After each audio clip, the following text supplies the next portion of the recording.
But also on the other side of that coin is knowing when to take the big jumps, even if they make you feel super uncomfortable.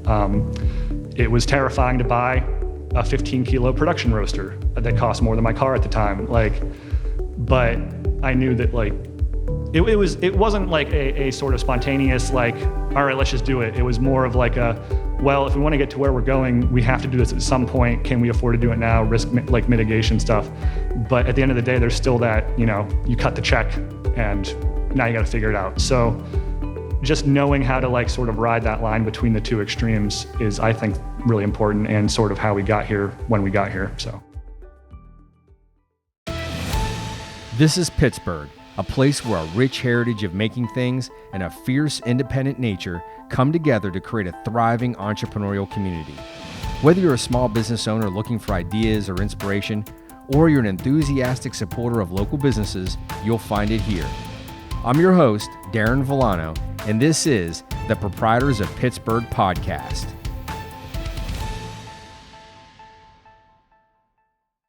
So my guest today is Matt Parmelee with Redstart Roasters. Thanks so much for being on the show. Really appreciate that. Thank you for coming. Yeah. And thank you for having us in this really cool space. We're in your roastery right now in an industrial, it's an industrial building. It's really cool. And it's a beautiful space. So for those of you listening, if you want to see what this looks like, there'll be a video on YouTube that you'll be able to check out. And I recommend that you do that. So at the heart of your company is a love for coffee. Obviously you love coffee, right. But there's also a strong interest that you have in preserving bird habitat and, supporting, shade-grown coffee and bird-friendly coffee. So I'm curious, where does that interest come from with you, and why was it so important, of a mission for you to have to make it a central theme of your company? At the very core of it, I like coffee and I like birds. And that's where it originated. It wasn't clever or hey, it was more a matter of I had an interest in hobby roasting, and when faced with sort of the massive list of coffees you can get and roast and sell, mm-hmm. I'm not a good person at picking one out of 800 coffees and deciding that's the one to go with. So initially I gravitated towards, pick something of a category and stick with it for now.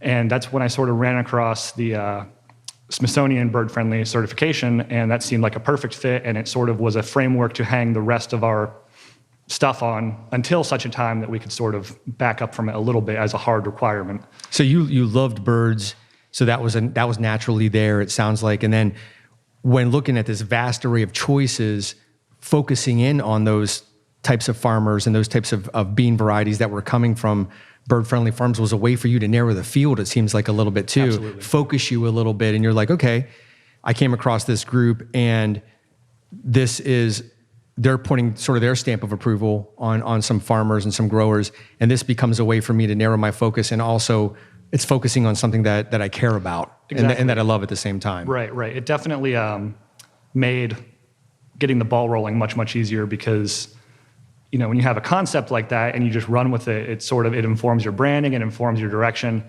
It's sort of much like the certification itself, which is very, very focused compared to some others, which are just broader, farming practice sort of things. It very much just gives your operation a focus. Like you said, it gives you almost like a framework to hang your exactly, yeah. your branding on, and gives you a real. Because I noticed that right away when I came across your product the first time, is how focused it was, with the name and the branding and the imagery on your packaging. We'll look at that in a second too. Mm-hmm. And your website, everything was very focused, and that felt, right. Less cluttered. Sometimes businesses can try to do a little bit of everything, and then it feels like, you're not sure what they stand for. Right. And that's very much a thing that carries through. We've been asked to, carry or sell any number of things, and it's a matter of, I know what I'm interested in and I'm good at, and don't deviate from that, beyond reason. So right. We're cooling on it a little bit, but for the most part, I like what we're doing. It's got to fit with what you're doing. Right. So tell me about, how did you discover coffee going way back? How did you discover it, and how did your love and interest in it grow over the years? Starbucks. Going way back to 2009, I was an undergrad at Pitt, and that was my job in college. And back then, I hear they're doing it again now, but they had a very good like optional extracurricular like coffee program where you can learn everything about coffee and tea and just like really explore what they're talking about. It's like a coffee university or coffee school almost. Yeah, they want their employees to be excited about coffee as much as possible because it carries through to the sales point of sale. And so I really engaged with that and got really into it and proceeded to work in coffee shops all through undergrad. I eventually, I think I was one of the original 4 employees at the Squirrel Hill Crazy Mocha, starting when it opened in, I think, July 2012. And so you learned a lot in that experience then when you're working there, and that sort of fueled your interest beyond. Right. And then I graduated and sort of, got a job in my field and sort of got away from it for a bit and began to miss it. But you were enjoying it, even though you were working in a different field. Were you maybe just at home tasting different varieties and like using some of your own expertise on yourself in terms of experimenting with different things? Yeah, it sort of came to a head after I was in my like field for about 3 years, where I realized like I still have an interest in this, but I don't have an outlet for it. And so that was sort of when I began hobby roasting, which slippery sloped us all the way to where we're at now.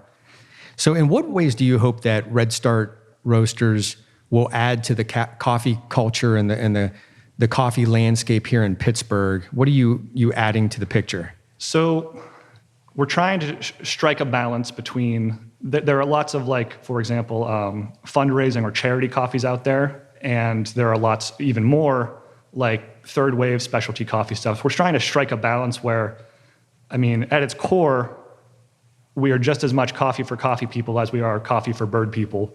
And it's a fine line, because you don't want to fall into the trap of like, we're doing this. The coffee is a tool to raise money. You got to be careful. Yeah, exactly. And so you want to be about the coffee too, because that is the product. Right. But we are genuinely, firmly interested in both. And so at the end of the day, the business is a coffee roaster, and so that might get a bit more attention. But what you're supporting is important too. Absolutely, yeah. And so we try to make that messaging clear, and in terms of what we're bringing to the table, we are, as of early last year, the only bird-friendly roaster in the tri-state area. The next closest one is over in DC, which is where the Smithsonian is. So, wow. So we're and of the bird-friendly roasters in the country, I believe we're one of 2 or 3 that's their main focus. Like even Pete's or like Starbucks or whoever has had a bird-friendly offering at a given time.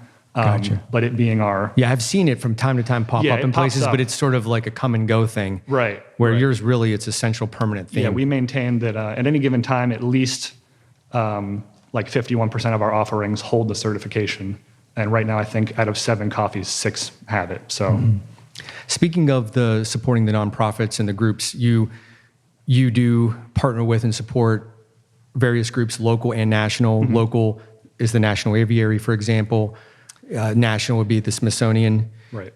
And so, in what ways is Redstart Roasters supporting these groups? And how did these partnerships come to be? You've got a handful of them that you've selected. Right. How did they come about? So in terms of like how we work with our partners, there isn't sort of a like form-fitting one size fits all. Like we evaluate it on a per partner basis. Part of that is just for like scale logistics. For example, we work with Pearl, which is a local parrot rescue, and they're obviously not operating on a scale that the Smithsonian is. And so there's no like one size fits all for any given partner. That said, where possible, we prefer to be more sort of directly involved in terms of, if I can avoid it, I don't want to cut, the aviary a check, because it's very impersonal. It's not like using what we have naturally at our disposal. Whereas with the Parrot Rescue, we host events with them, like we donate space and time and stuff like that. So the involvement there is more engaged. Right. We want to sort of have an active role and not just a tax write-off, sort of like, here's a check from us to you. Mm-hmm. I mean, in some cases, for example, there's stuff like maintaining our certification with the Smithsonian. That's how you have to pay them money to do that. So there's exceptions, but we try and feel it out on a case-by-case basis. And so it sounds like in some of them you're more involved, engaged, especially the local ones. And then some of them is there a donation component to some of these Absolutely. organizations? So it's a kind of a combination of financial support and other types of support too. Right. And we're still obviously in an aggressive like growth phase. So it's hard to say like this percentage of profits go to blank because that number is good. I'd rather it not fly all over the place until it settles. So get to the scale you need to be before you can do that. That is on the roadmap. For example, like eventually there will be, some portion of proceeds goes to the aviary, to Cornell, to the Smithsonian, et cetera. And you have a transparency report or information or something like that. On the roadmap is also like an annual transparency report. All this money is like tracked and accounted for. And that's all on the roadmap. But right now it's just, you have to walk that line of, how big do we need to be to do the amount of good we're trying to do? And how do we get there quickly so we can do the stuff we want to do? So, right. Yeah. Now, we touched upon this a little bit, but how did you make the leap from coffee lover and bird lover to coffee roaster and company owner? That's a pretty big step. True. And you kind of talked about it a little bit. Could you talk a little bit more about that hobby that you had and how that evolved? So a lot of this is explained by the fact that most people, when they see our signage, are confused because it says established 2017. And people haven't heard of us, and you would think like, oh, if I live here and I haven't heard of this and it's been around for 3 years, what gives? And the answer to that is started as hobby roasting probably 7-8 years ago, and sort of was reconsidering career choices, paths, was job searching, still in the software space. And that search was going less than great for like 6 months. And so I'm like, okay, backup plan, let's just take the coffee hobby and just do a simple bare bones like online retail. And that was the first sort of incarnation of Redstart back in March 2017, where it was formalized as a business with a concept, with a name. And then from there, it sort of just progressed into, we started doing restaurant wholesale. And then as that ramped up, it was no longer feasible to do it out of like my workshop that I have on my property. And you need to look at expanding equipment. Right. For example. Pennsylvania is actually really good. It has you can register as sort of like a limited food establishment, which allows you to prepare certain foods in a residential kitchen for sale at like markets and online and stuff like that. And so we wrote on that for as long as was reasonable. But once you start doing anything with the word wholesale in it, they prefer you didn't. And so you got to make the leap at that point. Right. And so we moved here over to X Factory in Point Breeze, picked up this production roaster. Beautiful machine. Yeah. Our original space was around the corner here on this floor. It was in like a 200 square space, windowless garage type room. Interestingly enough, was sort of the incubator space for both Defer over in the Strip and kidding. KLVN. Oh, Yeah, wow. Matt, who owns Defer, I moved in as he was moving out, and he sold me all these sinks and stuff like that. And terrific. Was really nice because I could wheel this thing in on a pallet and just connect it and start going. So it sounds like you know some other people in the business here locally. Yeah.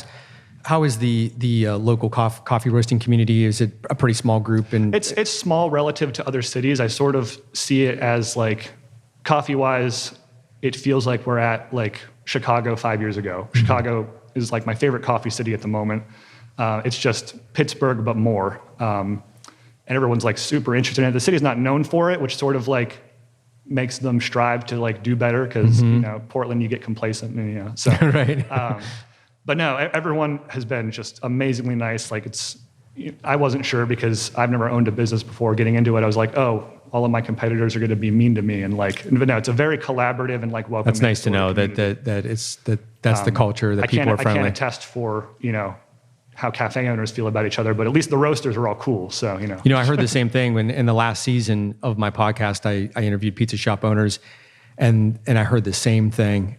Several of them told me how when they had first started shops, they weren't sure what to think and how the competitors were going to be, and we're just surprised at how collaborative everybody was and how friendly and how some of them actually helped them throughout the process. And that was good to hear. And it sounds like that's the same in your industry as well. No, everyone, with no exception, has just been unbelievably welcoming. So, and so on the road to building a business, there's a lot of obstacles that'll pop up. What are some of the obstacles that come to mind that you had to work through, overcome, work around, and or some of the key things that you had to learn going through that process to get you to where you're at here today? Absolutely. So I guess the biggest example was when we switched to the production roaster. I switched from this tiny 1 pound roaster straight to this guy. Mechanically, they are just scaled up versions of each other, but that does not remotely translate. And every machine has like a huge learning curve to it. And I got about a year in with this roaster while we were doing restaurant wholesale back in, I think, 2018. And I realized, like, wow, I'm not happy with how the coffee tastes. And so I made a bunch of decisions, like, really quick. I visited with Cafe Imports and Mill City Roasters over in Minneapolis and talked to them and, like, just, like, brainstorm, et cetera. And made a bunch of business decisions really quick and did sort of a soft shutdown for, like, 4 months. Oh, wow. Stopped selling everything because I have a very... Did you like relearn how to use them, like to use the machine or to use it differently? It really did come down to, I sat down with about like 50 pounds of coffee and just like went at it until the defects I was detecting went away. It's like a lot of trial and error then. Yeah, you have to unfortunately waste a lot of, not waste because it's drinkable, it's just not amazing. Right. And these were all defects that like friends and family were like, oh, it's the best coffee I ever had. And I'm like, yeah, but like it could be even better. So, and so I have a hard enough time putting a price on a bag of coffee that selling something that I don't like is sort of off the table. And as the proprietor, as the owner, you want to put out a good product. So you're going to look at it differently than just if you were consuming it for yourself. Right. And that goes back into the idea that like, this isn't just like, you know, we're fundraising. It's, you know, the coffee gets equal screen time compared to like the bird messaging. Sure.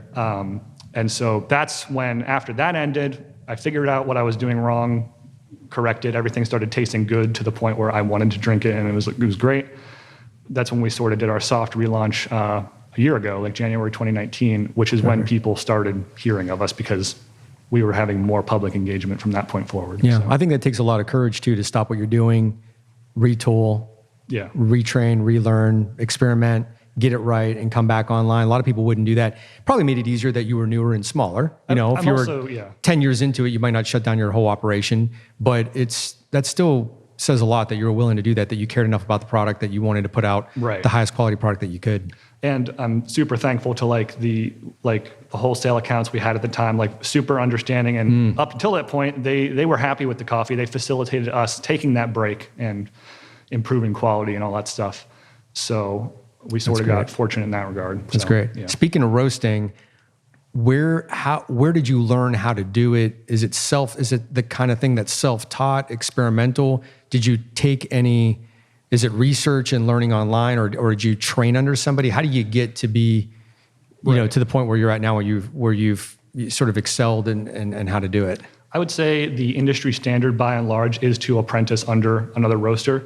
But because I came at this from a hobby perspective, and also I had a full-time job at the time I was doing that, it wasn't really feasible to like drop everything and go be an apprentice roaster for however long. So I 100% self-taught. There's tons of resources, especially nowadays online for hobby roasting, things like that. And it's sort of really lent itself to the engineering mindset that my background is. That's your background. So like iterate, tweak, control variables, all that stuff. Really made it sort of an intuitive process, even though it's pretty far removed from what I was doing. That's interesting. Yeah, how you could take your background and apply it to something like this and come at it a little bit from a different angle. Yeah. Tell me about the name Redstart. Where does it come from and what does it mean? So the American Redstart is my favorite bird. And it is a bird that is native to this part of the country, like the Northeast. And it is migratory. And in the winter, it flies south and lives in coffee trees in South America. And so it's a direct link between Pittsburgh and coffee. That's cool. And it seemed too appropriate, and I really like alliteration, so we got the double R going. The double R. I never knew that at all about that bird. That is really cool to know that it goes all the way down there in that area with the coffee trees and comes back. Right, and that's all really the birds we use for the most part on our labels are migratory birds from the origin country. So they all migrate from the U.S. to those countries. That's the same great. way the coffee moves, you know. And that's the birds they're using on the packaging. Generally, yeah. Generally there are a handful that are grandfathered in, and like for example, our Peruvian has a Bachman's warbler on it, which is extinct, but I wasn't going to use it, and he deserves to get some label time. So you know, sure, absolutely. There's a few exceptions, but generally they are from their coffee origin countries. So. And so right now you primarily sell your product through by wholesaling, through other retailers, or you do sell direct to consumer on your website and through farmers markets and places like that. Mm-hmm. Do you have any interest in opening up a cafe at some point? And if you did, I'm curious to know what your approach would be, because you are coming at this a little different. You have a different background, engineering. You're not coming at this from the food and beverage background. So that's kind of can be an advantage actually, because it can make you think differently about what you're doing. And I'm curious, if you did open up a cafe, how that would be different than maybe what you see that's out there currently here in Pittsburgh. Right. I would say first and foremost, like all of the coffee roasting stuff, it is much more my passion and interest. In terms of like actionable background, I feel like I know way more about like cafe management because I've actually done it and been directed as to how to do it, whereas the coffee stuff or the roasting stuff is all self-taught, and it always feels like you're making it up as you go. But absolutely interested. Cafes on the roadmap, but at the end, I've seen too many cafes sort of like make a bunch of mistakes, and I think at the end of the day, it's a real estate game. And so fortunately, we're in a position where we can afford to sit and wait and find a space that's like perfect for us and, the people who want to come visit us and stuff like that. So we're trying not to rush to it because that's where you make mistakes. Like opening a cafe for the sake of opening a cafe rather than you want it to be thoughtful and really think out what your model would be and what your offering would be and how you would approach it. Yeah, and so we're talking to like customers, getting their opinion on like the where, when, how. Because we want to it's not just about what we want to do, it's what do people want to see. I mean, just thinking about your branding and what you stand for as a company, I have so many ideas. Like, I'm not sure. The reason why I asked you about the ideas is because I can just sort of envision this cafe with this bird theme and how it could be so different really than what you see in the standard, sort of the imagery you see. Obviously, you're still going to have coffee imagery, but there's something about maybe the birds to me or the vegetation, the coffee tree, the plant that you could sort of bring into life a little bit more in a way where, or maybe it's the decor along with the packaging that features different birds or tells the story of these migratory birds and how important they really are in our ecosystem. There's just so many things I think you could play on that just would be different, create a different vibe, a different feel. Right. And also that link to again, I know that you're a person that takes your coffee seriously and you're not doing this just to support birds, but there are both important.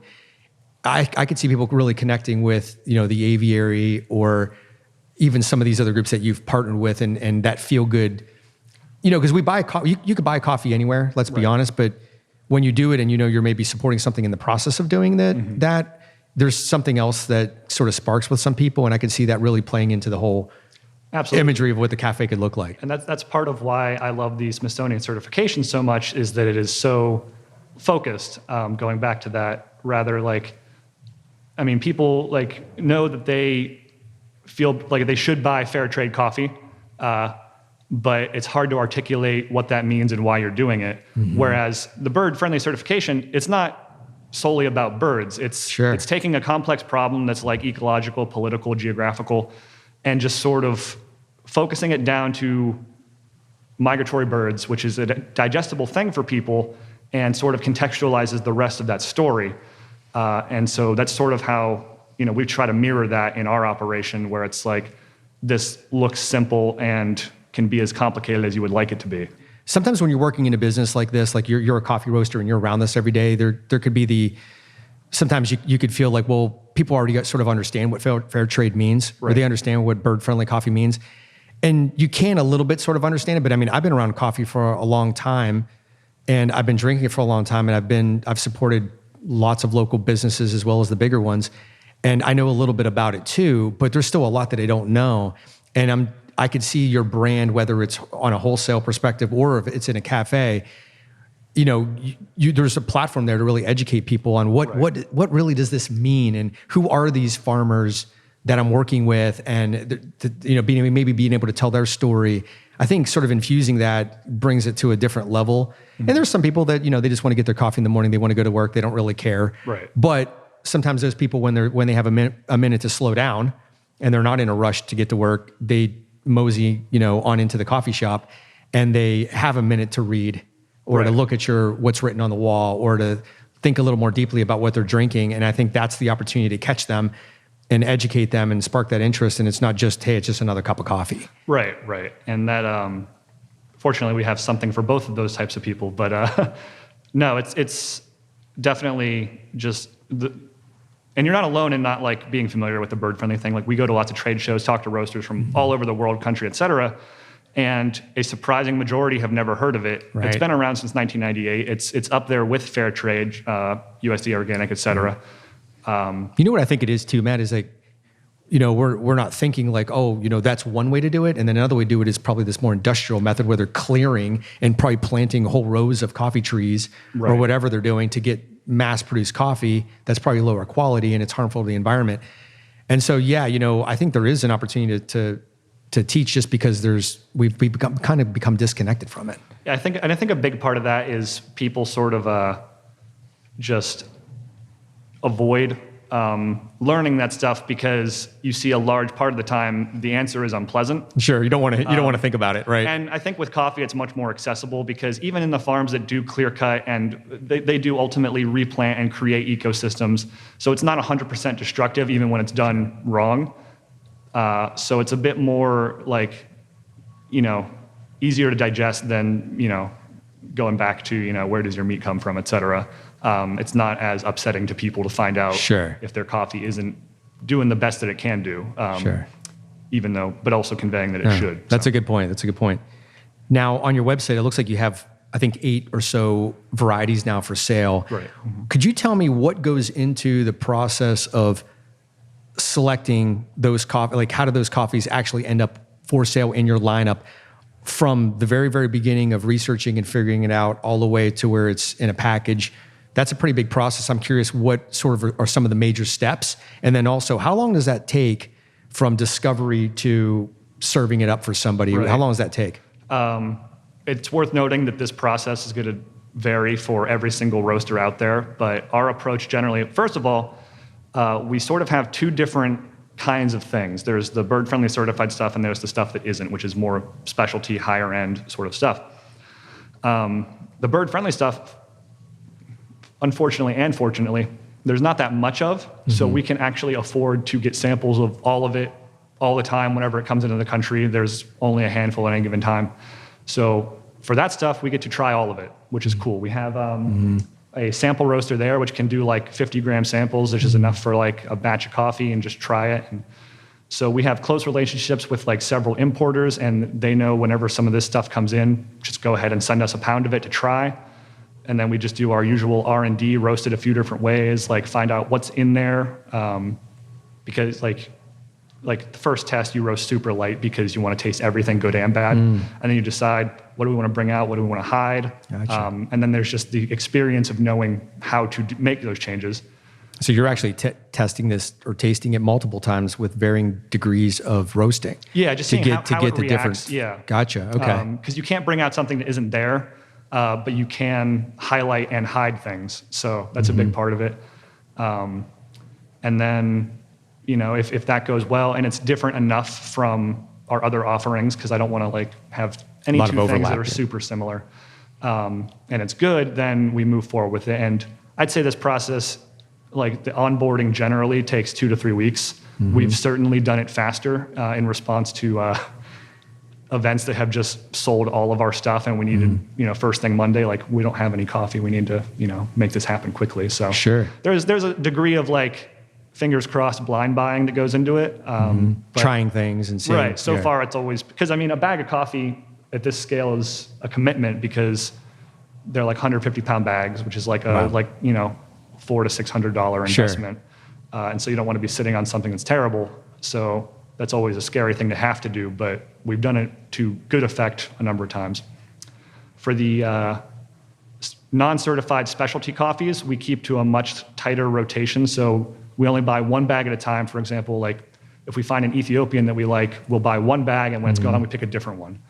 And that's mostly just because the specialty coffee space is so wide, and there's a lot of cool stuff to see there. And so it's not as important to us to keep it, in stock at all times. It's the fun stuff. And so is your rotation changing then? Like, so you have the 8 up there now, so some are going to sort of come and go? Yeah, for example, we just replaced our decaf with a bird-friendly decaf, and we're right at the end of this Ethiopian, and we're about to pick another specialty African coffee, which inadvertently is another Ethiopian. We try all sorts of stuff and then like narrow it down to 3 and then pick one. And we just try to keep it so that like there's a variety, there's something for everyone, and then the non-certified stuff sort of subsidizes a greater portion of those proceeds towards other programs to sort of offset. Sure. The Smithsonian certification hasn't expanded substantially beyond Central South America just yet. They're working on it. Sure. So in the meantime, we're doing what we can to sort of pick up the slack. Yeah, you want to be able to offer those other things and not just hold. If you just hold to that one tight standard, you're going to be more limited, obviously. Absolutely. And that's sort of why we walked back from like 100% to, at any given time, a large majority. And right now, 6 out of 7 coffees have the certification now that we've added the decaf. So out of your lineup right now, tell me what you're enjoying. What are you tasting right now that you like? As I mentioned, it's important that I like everything we have. And so, oddly enough, the thing I'm most excited about right now is our decaf, which I'm not a decaf person. We've had decaf the whole time we've existed, coming up on 3 years. And I wasn't crazy about it, but it was good for a decaf. But the decaf we just brought on is from a Peruvian farm that we've been actually working with the entire time. So this Peru La Florida coffee is one of our best sellers. And we found out recently, in a sheer fluke, because it is very hard to find good decaf and to an even greater extent, bird-friendly decaf. We found out that the Peruvian farm we've been working with forever started doing a decaf. So it's the same exact coffee, just decaffeinated. And that was a situation where... Is decaf a pretty big seller for you in terms of your lineup? It's hard to say that it like, relative to other things, like relative to like an El Salvador or Peru or a non-decaf, like no, but it's something that a lot of the time you can't get away with not having it. Yeah, and you want to have at least one in your lineup. Right, and we do have, and you'll also find that like the decaf customers are very loyal customers. Like they keep coming back. Mm-hmm. They like your decaf. The choices are probably slimmer, and especially really good ones. Right, and so when you find one you like, you want to stick with it. And one of the greatest testaments to how good I feel about this decaf is someone returned it once because they thought it wasn't decaf. Oh. And it's like, that's a good compliment right there. If you're confusing the two, then that's just a good sign. Because I mean, we don't decaffeinate it here, obviously, so that wasn't a mistake that could have possibly been on our end.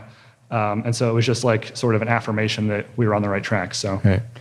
So if you're sitting down right now talking to an entrepreneur, somebody who wants to start a business, what advice would you give that person? It doesn't have to be coffee related at all, but what advice are you giving them? And what lessons have you learned so far on your journey? So I would say for our entire existence, I'm like a very like pragmatic, like generally cautious person by nature. And so we had a very slow, like first 2 years getting to the point where we could do the things we wanted to do. And that's just a matter of, I didn't decide I want to open a coffee roastery and then immediately come to this space and buy this thing and just do all that stuff. I sort of tried to build it up organically because that way you sort of mitigate the mistakes you make along the way. They're not as catastrophic. If I mess up a batch of coffee on this small roaster, I'm out $3. If I mess up on this guy, it's like $100-some. So, but also on the other side of that coin is knowing when to take the big jumps, even if they make you feel super uncomfortable. It was terrifying to buy a 15-kilo production roaster that cost more than my car at the time.